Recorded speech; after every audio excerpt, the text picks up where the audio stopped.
Kellogg's Pep, the super delicious cereal, presents The Adventures of Superman. Faster than a speeding bullet. More powerful than a locomotive. Able to leap tall buildings at a single bound. Look, up in the sky. It's a bird. It's a plane. It's Superman. Having defeated Superman in a titanic battle, Henry Miller, the Nazi atom man, discovered that the solution of kryptonite in his blood, which enabled him to generate atomic power within his own body, had been exhausted. Aware that a woman known as the Scarlet Widow had stolen the original kryptonite fragment, Miller contacted a sinister fat man named Sidney, who traced the widow to her hideout and demanded that she sell him her last remaining piece of the element. Meanwhile, Jimmy Olsen had been summoned to a small country hospital, where the unconscious Superman, his identity unknown, had been given only a few hours to live.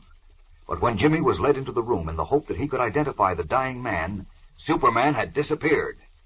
As we continue the next morning, Jimmy has returned to Metropolis and is in the office of Editor Perry White at the Daily Planet. Listen. When I got into the room, Mr. White, the man, whoever he was gone. They looked all over the hospital for him and all through the grounds, but they couldn't find him. I thought you said he was unconscious, in a coma. Well, he was. They didn't expect him to live until morning. So how could he just get up and walk out of the hospital? Well, he couldn't. Somebody must have carried him out. Oh, but they couldn't know without being seen. The head nurse's desk is right near the door, and somebody was on duty there all the time. Well, maybe they took him out through the window. Didn't anybody think of that? Well, sure, but the room is on the 3rd floor, and the fire escape is at the other end of the building. Well, they still make ladders, don't they? Huh? Well, sure they do, but who'd go to all that trouble, and why? Henry Miller, of course, or somebody working with him. They found out the fellow wasn't dead, and they were afraid he'd tell who tried to kill him, and maybe what Miller and Teufel were up to, so they took him away. Oh, the poor guy. Miller will certainly finish him this time.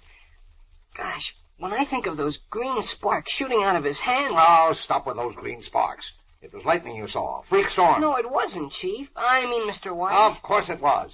Oh, boy, how I'd like to get my hands on that Miller. Palming himself off as an American war veteran. Getting me to give him a job, and all the time he was a dirty Nazi. What I don't understand is why he took me out to that beach cottage. I never did anything to him. Gosh, Mr. Ken and I thought he was a nice guy. Oh, that reminds me. Kent fancies himself a great detective. Maybe he can find out what this is all about. Where is he? Huh? Oh, I don't know. I called his apartment twice this morning. No answer. Yeah, and it's after 10 o'clock. He's probably off on his own hook again. And if he is, he's through this time for good. I warned him. Well, he might have gone to see his doctor. He was sick yesterday morning, you know. Huh? Oh, yes, I forgot. Well, he ought to be along soon, then. Incidentally, remind me to tell him that John Millison wants him to call. He says it's very important. Want me to answer? I am still able to answer my own phone, thank you. Hello? Perry White speak. Oh, hello, Doc. Hello. No, I haven't forgotten, but Ken hasn't been in yet. Yes, I know he isn't at his apartment, and he'll probably be in soon. It's payday, and he usually condescends to drop in then. You sure I can't help you? I see. Well, all right, I'll make sure he calls you the moment he comes in. You're welcome. Goodbye. Millison again. I wonder what he's so all-fired eager to get hold of Kent for. Oh, is that Dr. John Millison, the big scientist? Yes. He says he must talk to Kent at once. I just remembered.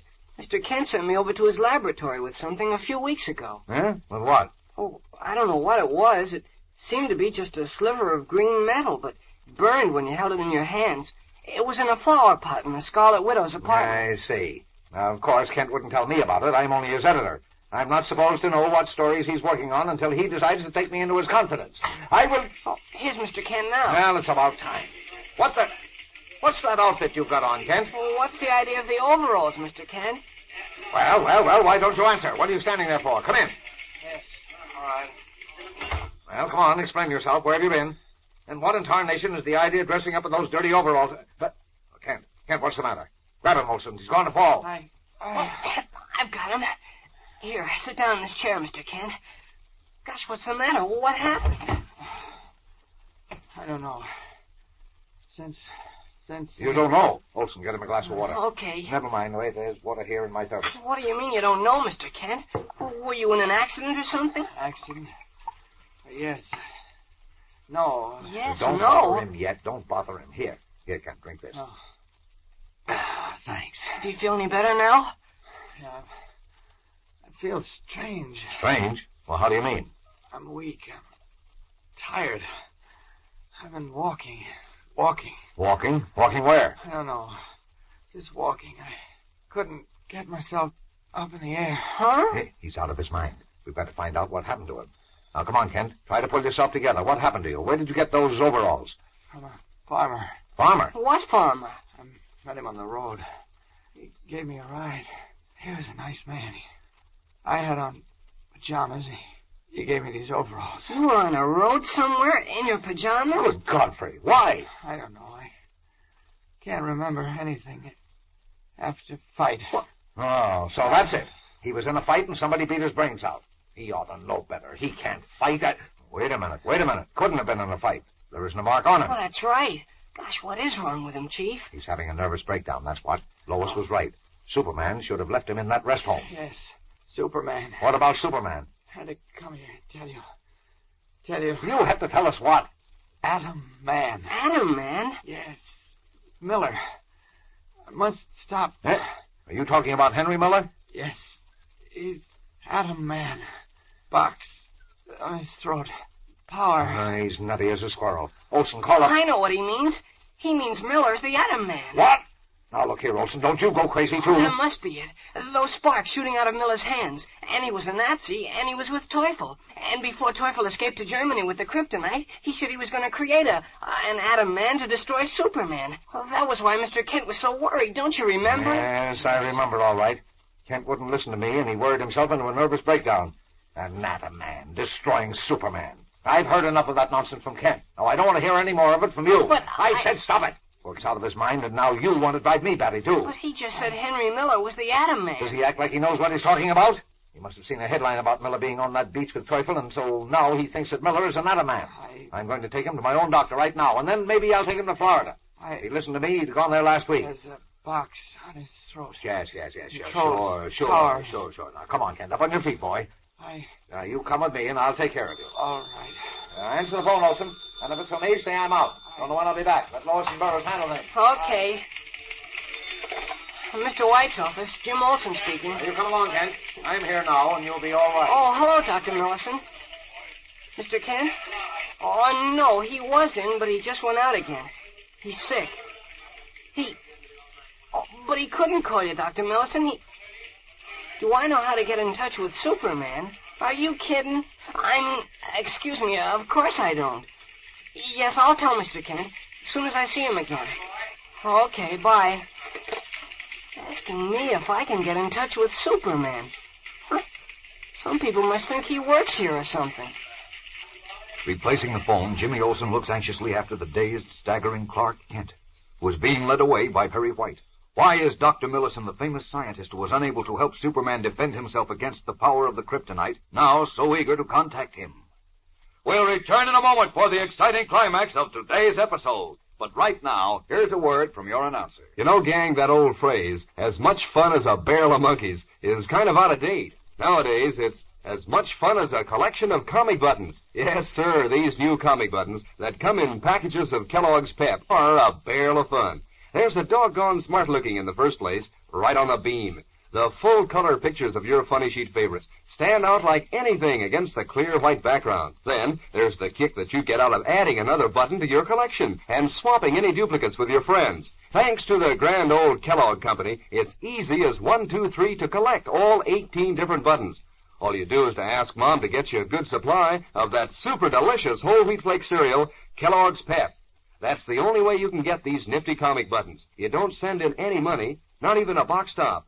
Just look inside the Pep package, and there you are, one of these exciting new comic buttons, or a military insignia or warplane button. Don't forget now, there's a prize for you in every package of P.E.P. Pep, made by Kellogg's of Battle Creek. Now back to the adventures of Superman. Shortly after the dazed Superman in his guise of Clark Kent was led from the Daily Planet by his anxious editor, Sidney, the sinister fat man, wedged himself into a phone booth in a drugstore and made a call. Hello, this is Sidney. Put him on the phone. Hello, this is Miller. Quiet. I know who you are. Oh, yeah, listen, did you get the... Stop it. Haven't you any sense? Of course I got it. Good, that's wonderful. Our party was cautious, so it took longer than I expected. But everything's arranged. Now pay attention. Don't interrupt. Jeter knows where to take you. You'll fix your hair and your clothes as he directs before you leave. You understand? Yes. Where are we going to... I said don't interrupt. You have the formula written down. Yes. Well, bring it with you. We'll find out if it works. I'll meet you. That's all. Extricating himself with difficulty from the phone booth, Sidney waddles through the crowded drugstore to the street, his moonlight face showing no sign of the greedy eagerness in his fat body. For in his overcoat pocket, wrapped in lead foil and clutched tightly in his pudgy hand, is a small piece of green glowing radioactive kryptonite, the deadly element which, when dissolved and injected into Henry Miller's blood, will transform him once more into an atomic monster, able to destroy anything in his path. What will happen? Will Miller's formula, which he says he received from his father, dissolve the kryptonite? And what of Superman escaping death by only a miracle, and now dazed and helpless? Fellows and girls, Monday's episode is tense and exciting, so don't miss it. Tune in, same time, same station, for The Adventures of Superman. Faster than a speeding bullet. More powerful than a locomotive. Able to leap tall buildings at a single bound. Look, up in the sky. It's a bird. It's a plane. It's Superman. Fellows and girls, be sure to follow The Adventures of Superman. Brought to you every day, Monday through Friday. Same time, same station, by the grand old Kellogg Company of Battle Creek. And for other thrilling adventures of Superman, see your local newspaper. Superman is also a copyrighted feature appearing in Superman DC publications.